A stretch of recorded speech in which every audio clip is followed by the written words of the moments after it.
Up until now, we've been talking about sound and pretty much only sound, tuning, different ways to get each instrument to sound its best or the way that you want it to sound.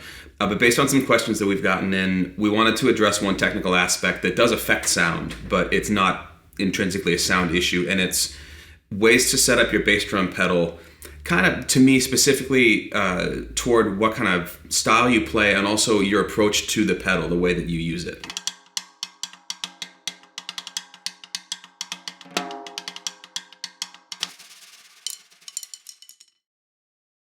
So this isn't going to be a shootout video or which pedal's the best or anything like that. This is going to be information that more or less will apply to whatever pedal you have and is just going to help you get the most out of the pedal based on the way that you approach the bass drum. And again, also, it's not a right or wrong thing. It's not about burying the beater or playing off of it or loose tension or tight tension on the spring. It's more about how you play and setting up the pedal so that it's going to give you what you need. Whether you are the sort of player who bounces the beater off the head with each stroke or who is more inclined to press it in, I think that both have their place, and I think that both are really important. I think it's best to be able to do both depending on the sound that you want to create. For instance, if your bass drum that you're using, maybe on like a backline kit or something, doesn't have a port in the front head and maybe isn't muffled so well, burying the beater doesn't sound great. And likewise, playing off of a really dead bass drum, it's not as punchy, as just like really ramming it in there. So what we have to decide is what's going to give us, just based on the physics of the pedal, the most bang for our buck in these two sort of situations. So for starters, let's talk about slack spring tension. So slack or loose spring tension is favored by lots of drummers, just as lots of people like a really tight spring tension.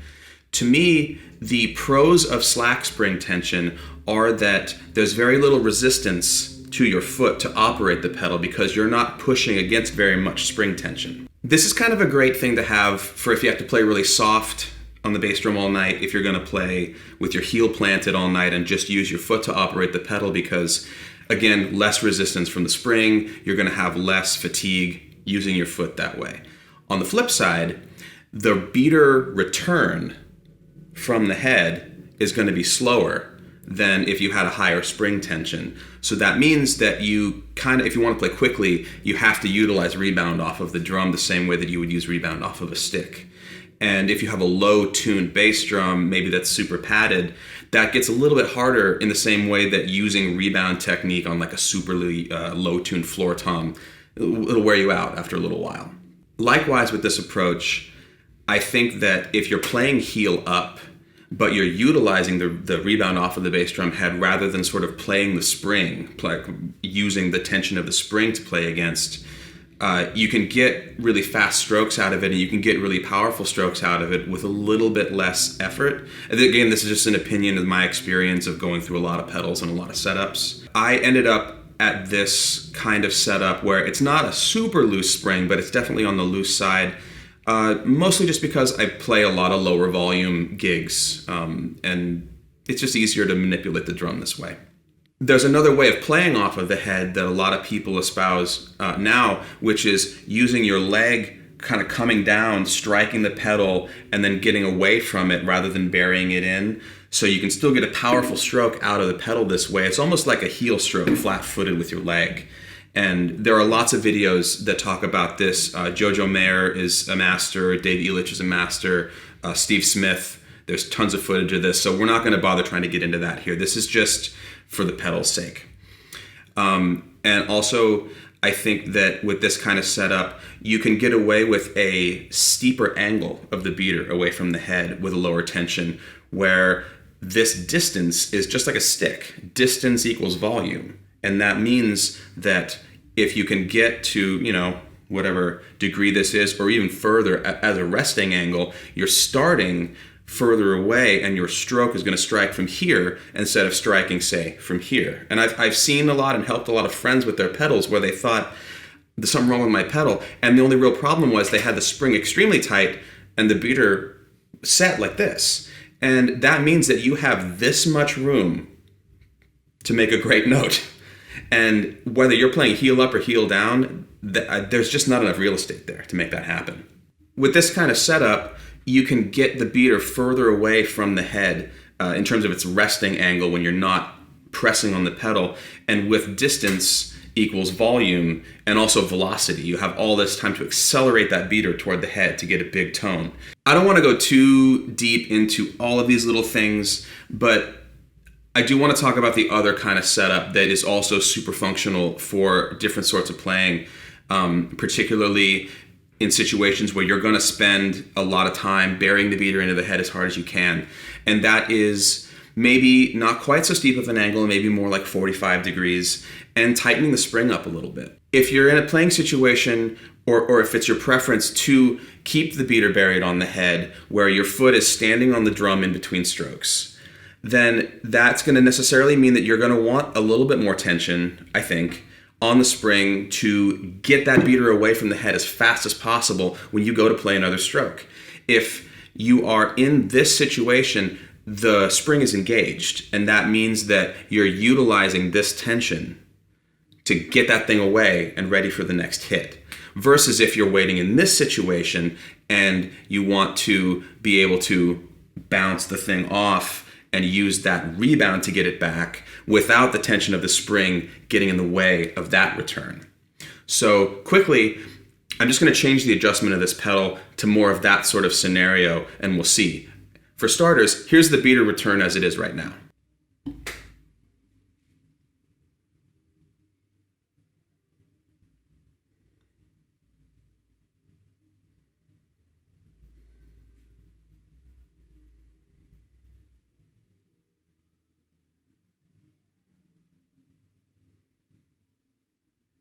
Quick side note about the spring adjustment. I think that the best way to do this, if you're going to adjust this spring, is to loosen the top nut first, just so that it's completely disengaged. And then I'll push the spring down so that the bottom nut isn't contacting anymore, adjust it to where I want it, in this case, kind of tight, let it go, and then twist the top one back down again. This to me gives me the most accurate sensation of how much the thing is turning. There's no tension involved. It gives me a false idea of how tight it actually is. So we adjusted the spring, and I'm also going to change the angle of the beater. I'm going to make it a little less steep since we increased the tension of the spring so much. When doing this, I will usually set the key on the screw, loosen it, and then hold the key in place and adjust this angle. And you can see the key's not moving right now. If I let it go, the key is staying. Not all pedals adjust in this particular manner, but most pedals have something like this for changing the angle of the beater. And some have a separate one. JoJo's pedal, for instance, the Perfect Balance, you can adjust the beater separately from this, which, that's a lot. But for this, we're gonna go for about 45 degrees-ish and tighten it up. So now the spring is a lot tighter. The beater is closer to a 45-degree angle, which I feel like is sort of like what the stock setting is. When you buy most pedals, they're somewhere around 45 degrees, and then you kind of adjust from there.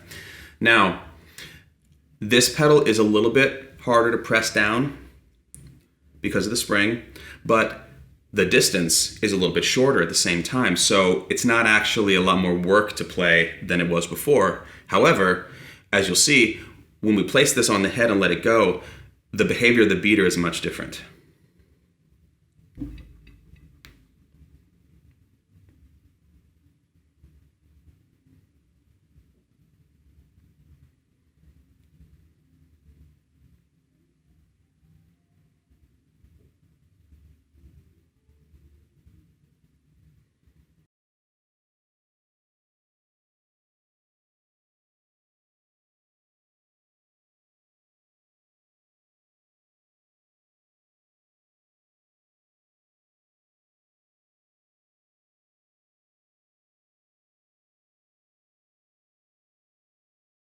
This kind of setup means that if you're spending most of your time in this position and you go to play a stroke, the tension of the spring will get that beater ready for your stroke faster because there's more tension. And since we shortened the distance, You also are not going to have to work that much harder to get your stroke out of it. If this is set way back here, by the time you press that all the way to the head, the spring is under so much tension that you're going to struggle to get a lot of power out of that hit, in my opinion.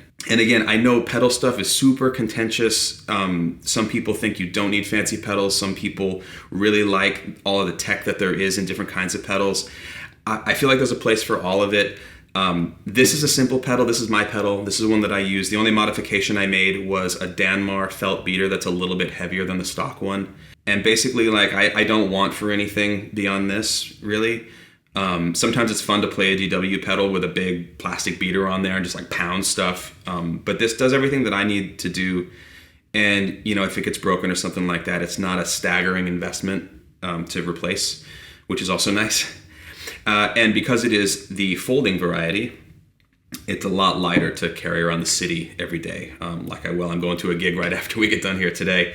And if I was packing around like a 9,000 or something crazy like that, your arm gets tired carrying that around. Just to show it, let's leave the pedal tension where it is, and let's do a really extreme angle on the beater just to kind of see how out of whack it can possibly be if these two components aren't really working together to give you a nice, easy feel. Yeah, I'm not sure what's going to happen right now, but we're going to find out. And I have a feeling that if my foot was right here, it would probably hurt. I can barely press that against the head, like with one finger like this. It's really...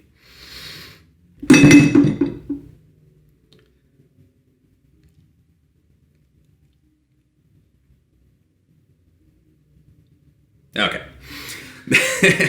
Yeah, so that's no good. Let's go the other way. Let's set it super duper close, as sometimes you find house kit pedals. Let's loosen the spring up a bunch and see what happens. Top nut first.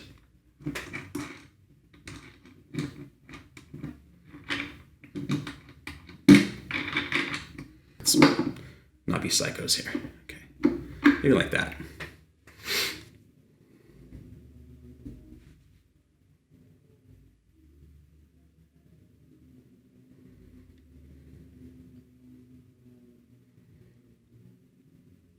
Both of these setups are going to run into kind of opposite problems, and that's why I think when you get a new pedal, no matter what it is, no matter what state it's in when it shows up, starting with figuring out where the middle of the spring is. You know, you can take these nuts off and look at it, or you can just kind of go by feel, but try to find something with the spring that splits the difference between as tight as it'll go and loose as it'll go, and then set the beater just around 45, something like that, and try it out. Play the way that you like to play, the way that suits the music that you make, whatever that is. And then adjust the spring in small increments first. After you've tried out a lot of spring tensions, make incremental adjustments to the beater. Now, there's one third thing that we have to talk about, and that is how much beater shaft is sticking out. I've been all over the map about this, and right now, I actually measured it out because of a video with Colin Bailey, who is an incredible old master of the bass drum in terms of speed and control. He has a great book that I think might be called Bass Drum Control. And he has a really specific setup that he likes. He uses a DW pedal that has no heel plate, which is a little specific and kind of weird, but these issues will work with any pedal. He likes 45 degrees. He likes the slackest spring tension possible, but that isn't starting to like completely come apart here. Like the spring is still engaged, but at its minimal amount. And then he likes 4 3/4 inches from here to the base of the beater. I marked 4, 4.5, and 5 on here with a Sharpie, and 4.5 makes me happy all the time. The reason why I marked them on there is because a lot of times I don't take my pedal with me, but I bring my beater in my cymbal bag. And that means that whatever pedal's there, I can adjust the spring as long as the pedal's functional. And then I can use my beater with my kind of length, which to me is kind of like bringing your own drumsticks. If you show up and they've got, the old Vic Tommy Lees in there and you have to do a jazz gig, that would be impossible. So likewise with this, I know that I don't care for some beaters that are stock on pedals. I'm not a big plastic beater guy. I don't really like ones that have a flat felt on them. I like round felt like this. And total personal preference, but it's a little thing. You can put it in your stick bag. You don't even need a cymbal bag for it. Like it's a minimal thing that will make your gig easier. This is on the longer side, but it's not extreme, and I feel like it's a good sort of balance between playability and then enough weight on the lever to give you some power. Now, just as an example, we're watching this thing wiggle here. I'll extend it out as far as it'll go. I'm not sure exactly how long that is, but let's see what happens when we extend it all the way out.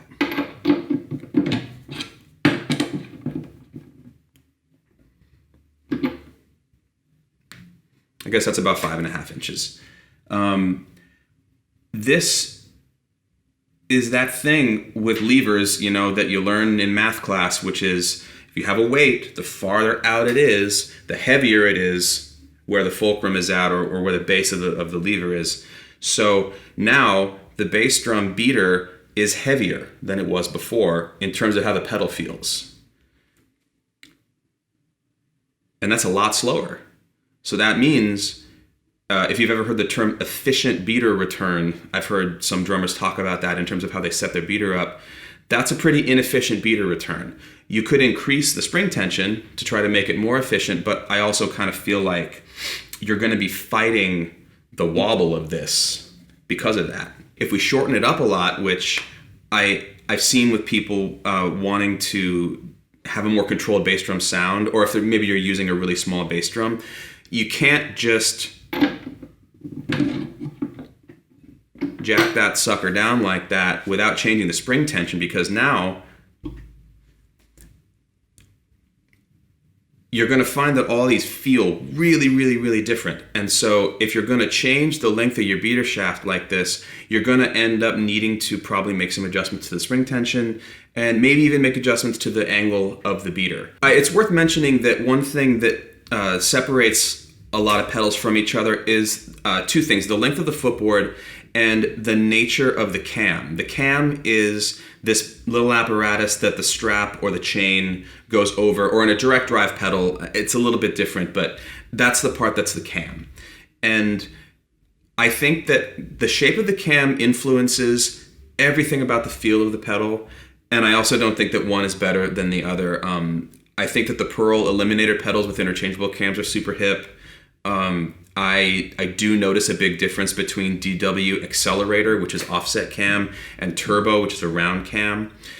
These Yamaha strap drive pedals are a round strap cam, and these are the best for me for the stuff that I play. And again, it's just all about the music that you're making. When you get down to it, each one is different, which is all the more reason to just spend a little bit of time with the one you have, the one that you like. And if you're shopping for another pedal, don't just go to the store where they have that array and stomp on all of them, because who knows who was just there screwing with the spring tension or changing the beater out, or it's not on the drum all the way. Because also you have to make sure that it's attached correctly to have the beater hitting the head flat. There's a mountain of little things like that that'll make your life easier if you can just decide what you like and what works best for you.